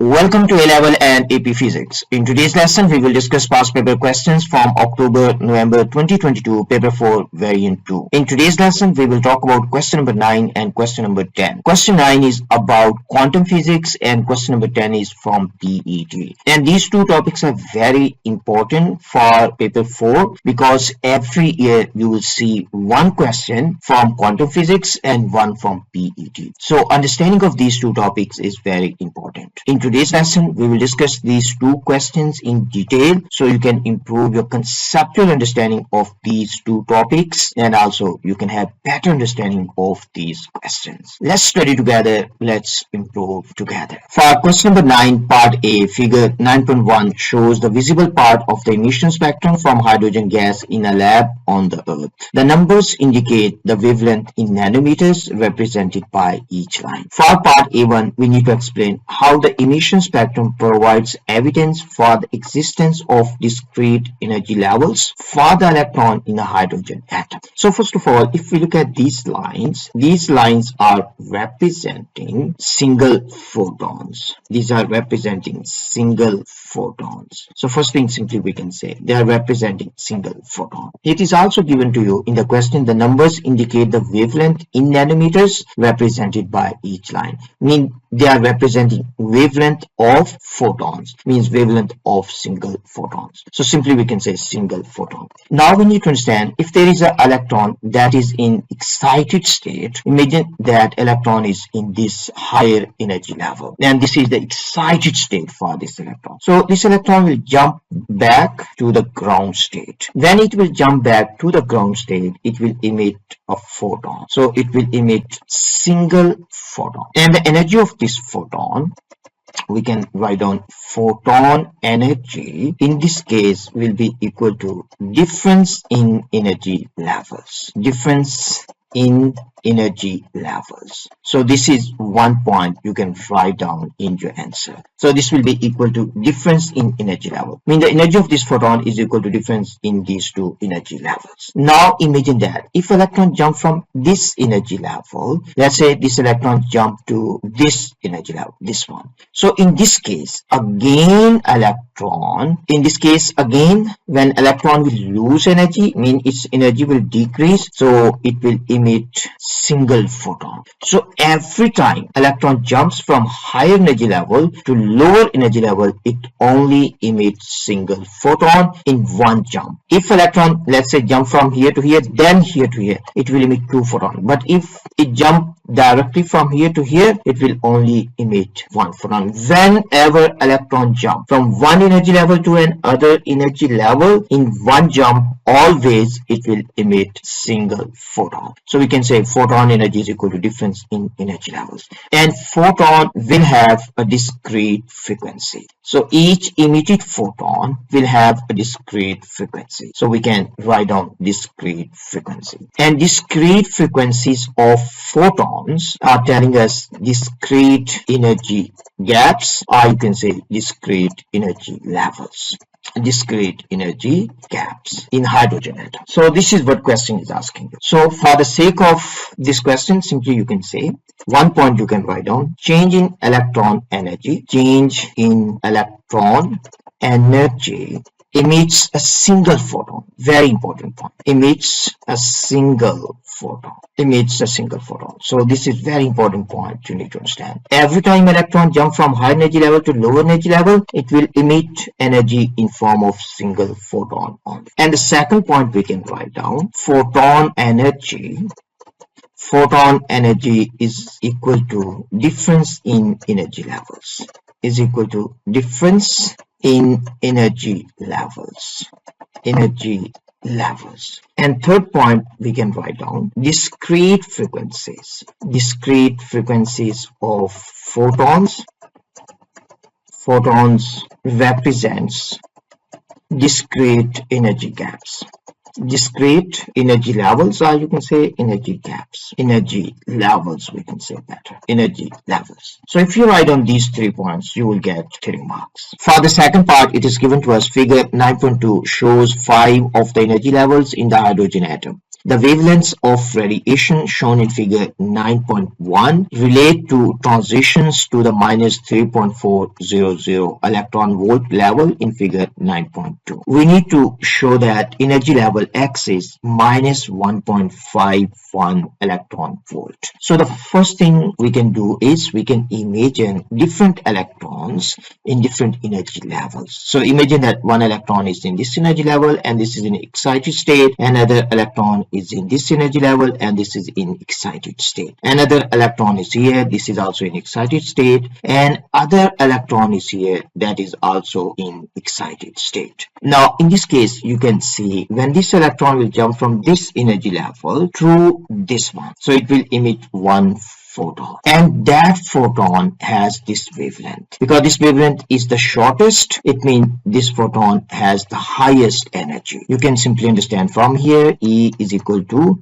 hc over lambda. If lambda is the shortest, energy will be the highest. So this is representing this photon. Now if you look at the second one, this electron, when it will jump to this energy level, it will emit another photon, and that photon is represented by this. So this will be the wavelength of the photon emitted when electron jump from this energy level to this lowest energy level in this diagram. And the third one we can also draw. So let me redraw this one. It's not very nice looking, so we can redraw. So we can draw this proper line. So this is, and we can also clean this electron, we can clean this electron, and we can redraw. So you can see a clear picture of that. Imagine electron is here, and when this electron will jump, this will also emit a photon. So we can draw this line here. So when it will come to the lowest energy level, it will emit photon, and that photon is represented by this wavelength. And the last one, imagine that one electron is here, and this is also in excited state. When this electron will jump to the lowest energy level, this will emit a photon. So we can draw this line.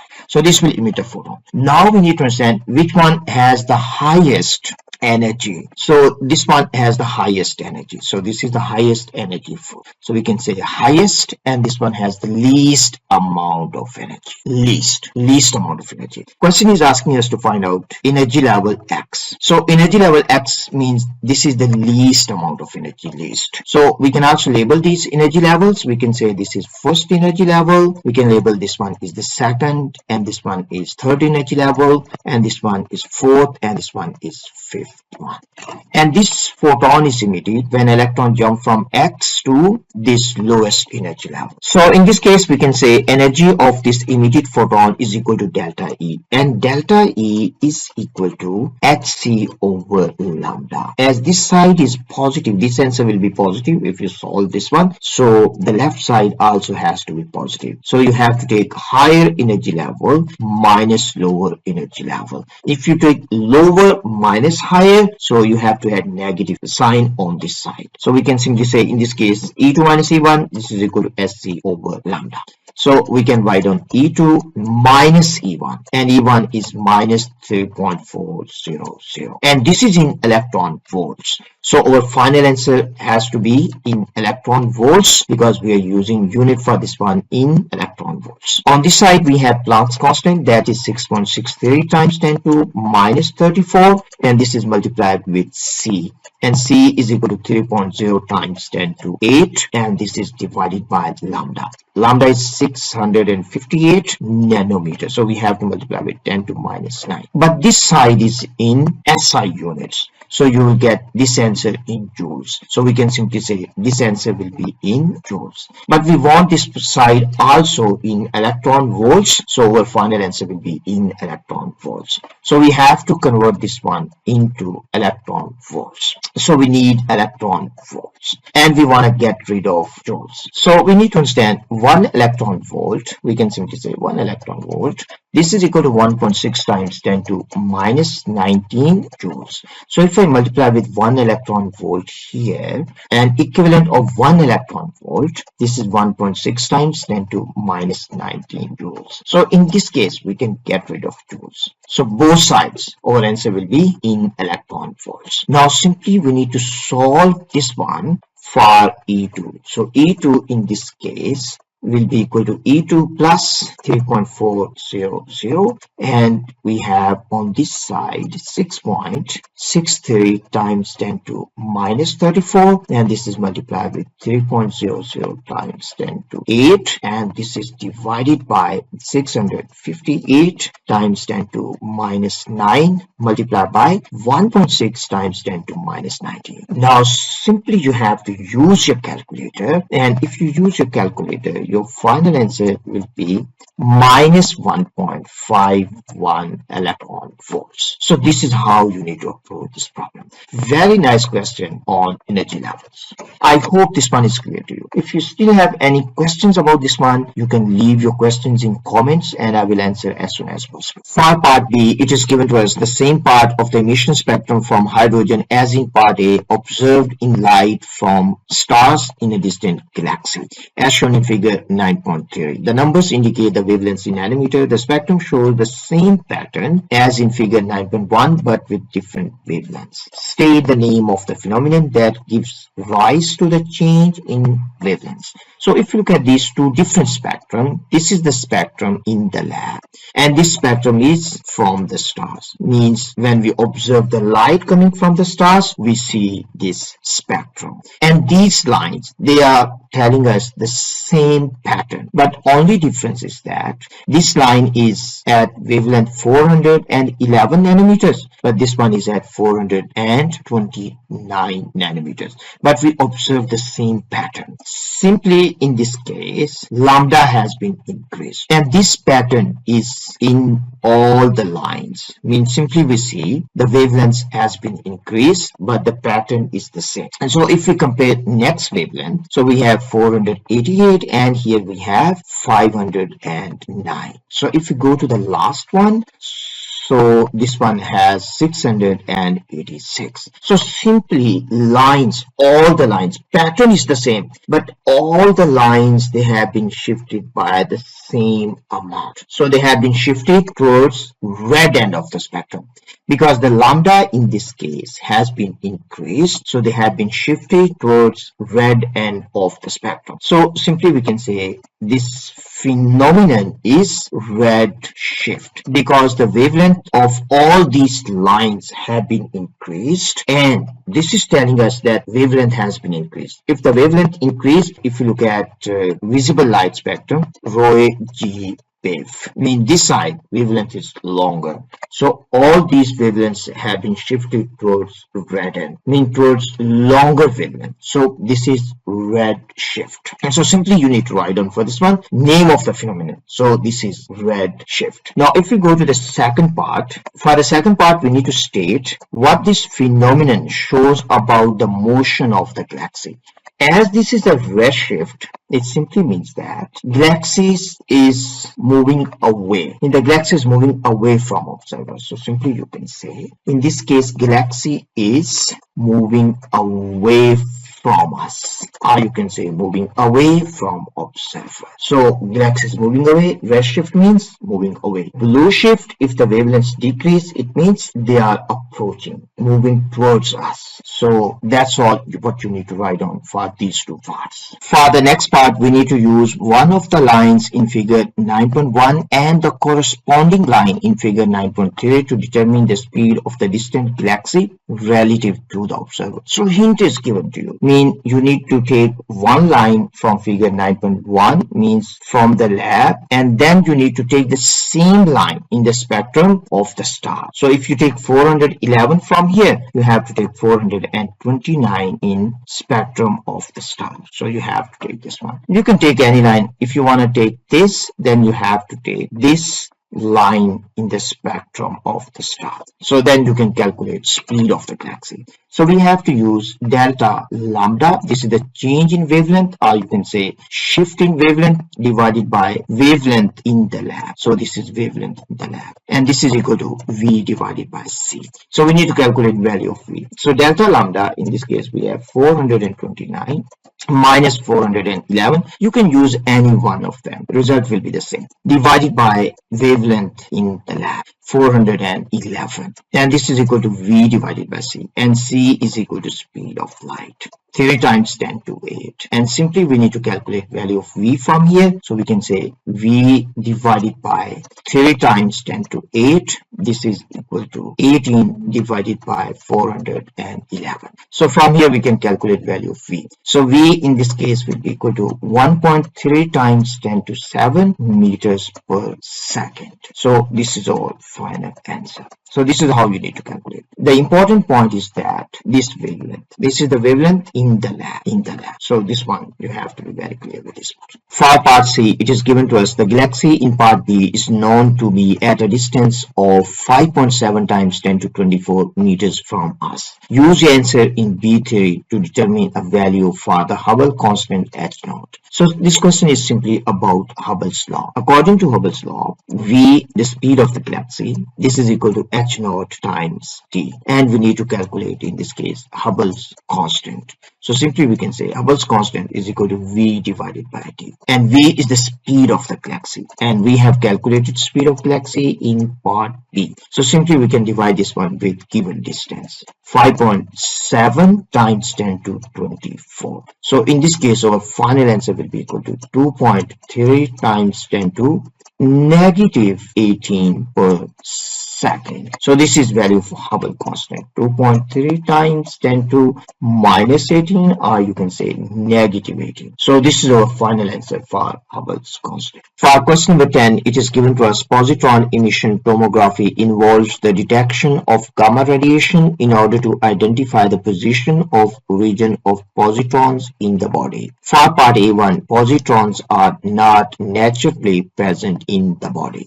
We need to explain how positrons come to be present in the body during PET scanning. So very straightforward question. Simply we inject tracer into the body of the patient, and tracer consists of beta plus emitter, means positron emitter. So simply in this case we need to write down tracer is injected into the body of the patient. Tracer is injected into the body of the patient. Into the body of the patient. And tracer consists of, or simply you can say tracer contains beta plus emitter, beta plus, or simply you can say positron emitter. So this is what you need to write down for the answer of this question. And also you can see in this picture, so this is how tracer is injected into the body of the patient. And tracer we use for PET is FDG. So this is fluorodeoxyglucose.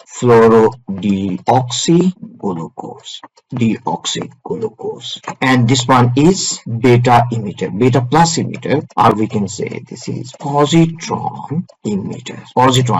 And this is injected into the body of the patient. So simply you need to write down tracer is injected into the body of the patient, and tracer is beta plus emitter, or you can say positron emitter. For the second part, we need to explain how positrons cause the emission of gamma radiation from the body during the PET scanning. How positron cause emission of gamma radiation. So when positrons are emitted from the tracer, these positrons, they will interact with electrons already present in the body. So when electron and positron, they will meet, they are particle and antiparticle. So in this case, gamma photons will be emitted. Two gamma photons, or we can say gamma radiations, will be emitted. Why two? Because momentum has to be conserved. Because the initial momentum of electron and positron is 0, so the final momentum also has to be 0.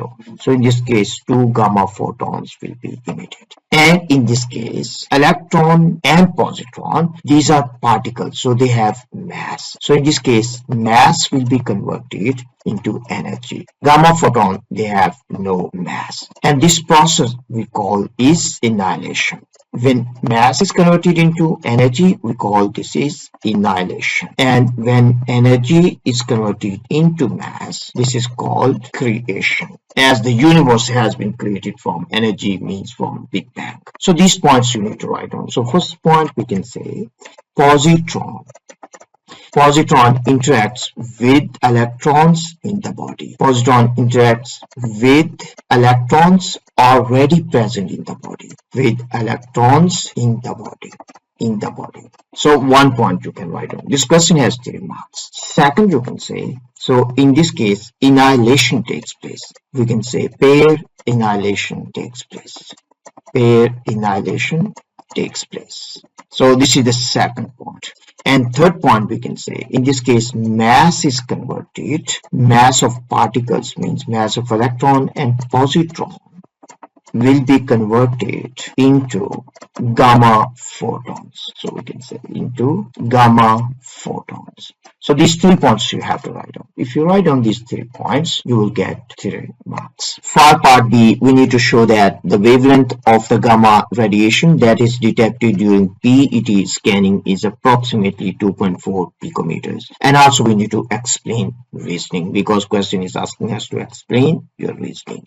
So first of all, let's try to understand how gamma photons are emitted. We have discussed this one in the last part. So let's try to discuss again this one. So when electron and positron, they meet, they will annihilate. So annihilation will take place and 2 gamma photons in this case will be emitted. Why 2? Because momentum has to be conserved. So annihilation of these 2 particles will produce 2 gamma photons. So we can say annihilation of particles, annihilation of positron and electron produces 2 gamma photons.